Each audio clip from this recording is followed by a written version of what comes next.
এটি ইস্টার দ্বীপ। এখানে অত্যন্ত জনশূন্য, অত্যন্ত একাকী এবং সবচেয়ে ভয়ঙ্কর ছোট দ্বীপ, যা চীনা উপকূল থেকে কয়েকশো কিলোমিটার দূরে সমুদ্রের ঠিক মাঝখানে অবস্থিত। এই দ্বীপটি ৬৩ বর্গ কিলোমিটার জুড়ে বিস্তৃত। বিশ্বের চোখ থেকে লুকোনো একটি দ্বীপ, যা ১৭২২ সালের আগে কেউ জানত না।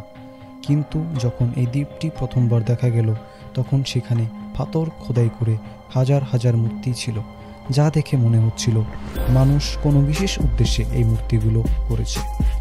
সর্বব্যাপী এই ছোট্ট দ্বীপের চারপাশে একটা দুটি নয়, বরঞ্চ হাজারের বেশি মূর্তি স্থাপন করা হয়েছিল।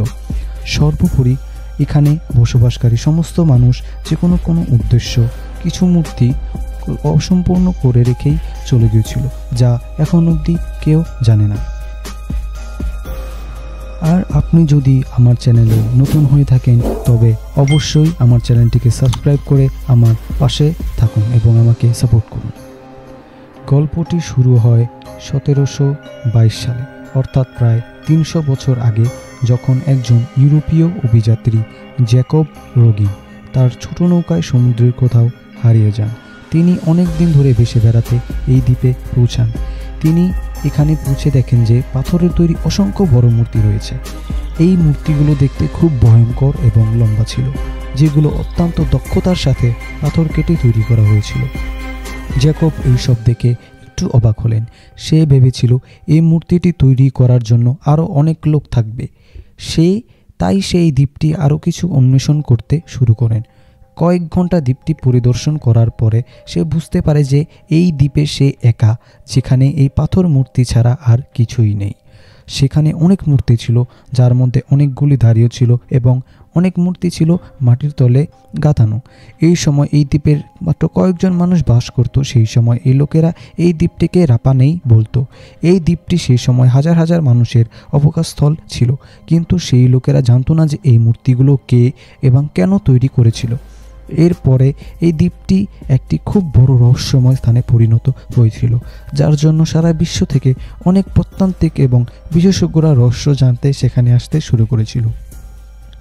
সারা বিশ্ব থেকে কিছু মানুষ এই রহস্যময় দ্বীপটি দেখতে আসেন। বর্তমানে উন্মোচন করতে অনেকেই এই মূর্তির পিছনে আসতেন। ইস্টার দ্বীপ সমুদ্রের এত বিশাল যে এর নিকটতম দ্বীপটি ২০৭৫ কিলোমিটার দূরে এবং সেখানে মানুষ বাস করে না। ৫০০ জন জনসংখ্যার দ্বীপটি এই থেকে প্রায় ২৬০০ কিলোমিটার দূরে অবস্থিত, যা মা রিভা নামে পরিচিত।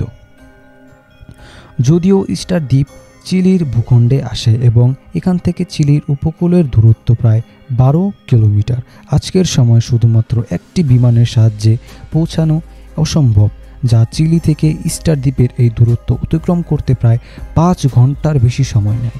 এই দ্বীপে প্রায় ১০০০টি বড় মূর্তি রয়েছে, যা সাধারণ আকারের শহরের সমান, এবং এই সমস্ত মূর্তিগুলোকে মোয়াই বলা হয়। এই মূর্তিগুলোর প্রায় সকল মুখই দেখতে একে অপরের সাথে মিল। অনেকে মূর্তির চোখ আছে, আবার অনেকগুলি চোখ ছাড়াও তৈরি। তাদের লম্বা নাক, ধারালো ঘাড় এবং সূক্ষ্ম মাথা এবং লম্বা মুখ তাদের মুখমণ্ডলকে এক অন্য চেহারা ধারণ করায়। বিশেষজ্ঞদের মতে এই মূর্তিটি ১৩ শতকে, অর্থাৎ প্রায় ৭০০ বছর আগে তৈরি করা হয়েছিল। এই দ্বীপে সমনীয় অনেক মূর্তি তাদের দেহের সাথে দাঁড়িয়ে আছে, তাই অনেক মূর্তি সম্পূর্ণভাবে মাটিতে আটকে আছে। ২০১২ সালে একটি খননকালে একটি বিশেষজ্ঞ দেখতে পায় যে ১৩ ফিট গভীরে পাথরটি এখনও খোদাই করা আছে, যা ৯০,০০০ কেজি, যা ৫০০ জনেরও বেশি লোক বহন করতে পারে। সবচেয়ে আশ্চর্যের বিষয় ছিল যে একটি পাহাড়ের ওপর একটি মূর্তি অসম্পূর্ণ অবস্থায় পড়েছিল।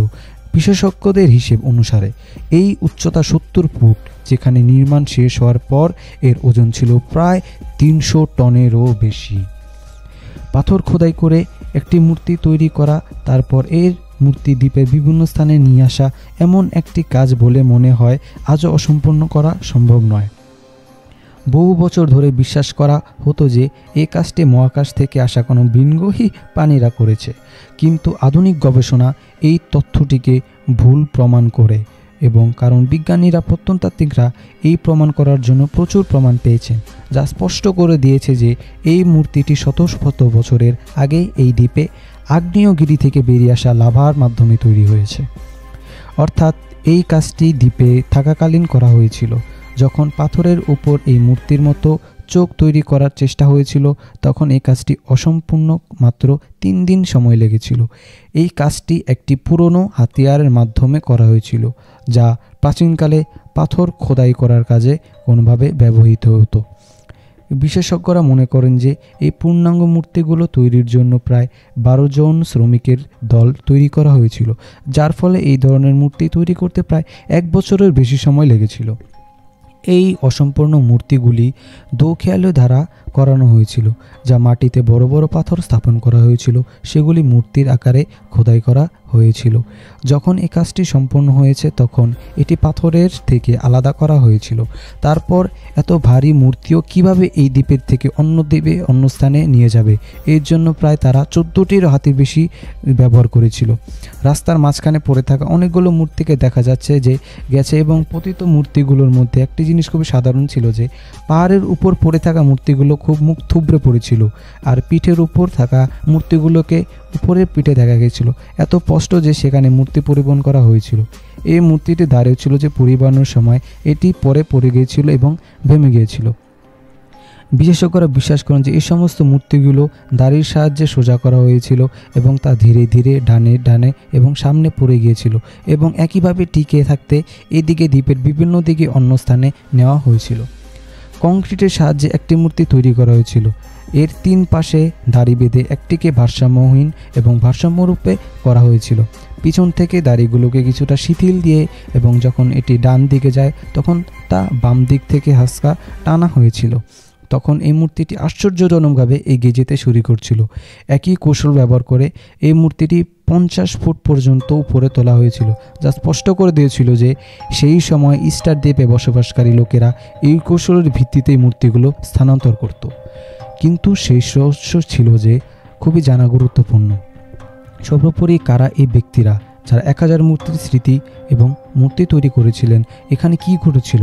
এই লোকেরা কোথায় গিয়েছিল? অসম্পূর্ণ মূর্তিটি কেন রেখে গিয়েছিল? এই গবেষণায় বলা হয়েছে রাপা নুই দ্বীপে একসময় 1750 জন মানুষ বাস করত। এই মানুষগুলো ছিল পলিটিশিয়ান, যারা 300 সাল অর্থাৎ 1700 বছর আগে এই দ্বীপে এসেছিল। আশ্চর্যজনকভাবে সেই সময় এই দ্বীপটি আজকের মতোই দেখতে ছিল না। সেই সময় এটি ছিল গাছপালায় ভরা ঘন বন জঙ্গল, এবং প্রমাণ ছিল যে এই দ্বীপে রয়েছে ইস্টার দ্বীপ থেকেও প্রায় 25টি বিভিন্ন ধরনের বোরাকেনু প্রমাণ পাওয়া গেছে। সেখানে সবচেয়ে বড় পরিমাণে খেজুর গাছ ছিল। সেই সময় এখানে ঘন ঘন থাকতো এবং ঘন বাস করতো, যেখানে গবেষণাকারী বিশ্বাস করেন সেই 1700 বছর এখানে প্রচুর পরিমাণে বন উজাড় করা হয়েছিল। বিশ্বাস করা হয় যে খেজুর গাছের এই বন এখনও আসা লোকদের কারোরই কোনো কাজে আসেনি। তারা কৃষক ছিল, তারা এমন একটি কাজের জমি প্রয়োজন ছিল যে তারা বেঁচে থাকার জন্য কৃষিকাজ এবং ফসল ফলাতে পারত। সেখানের জন্য তাদের পক্ষে এত ভারী মূর্তি সরানো সহজ হতো। হয়তো সেই কারণেই তারা এখন নিজ এই বন ধ্বংস করেছে। ব্যাপকভাবে বন উজাড়ের ফলে সেখানকার পরিবেশ সম্পূর্ণভাবে বিস্তৃত এবং ধ্বংস হয়ে গেছে। শুরুতে এমন কোনো অনুভূতি ছিল না, কিন্তু সে সময় সাথে সাথে এখানকার জমি সম্পূর্ণভাবে অনুর্বর হয়ে পড়ে, যার কারণে দ্বীপে বসবাসকারী মানুষের খাদ্য খাওয়া খুবই কম ছিল এবং মৃত্যুর হার আস্তে আস্তে বেড়ে যেতে শুরু করে।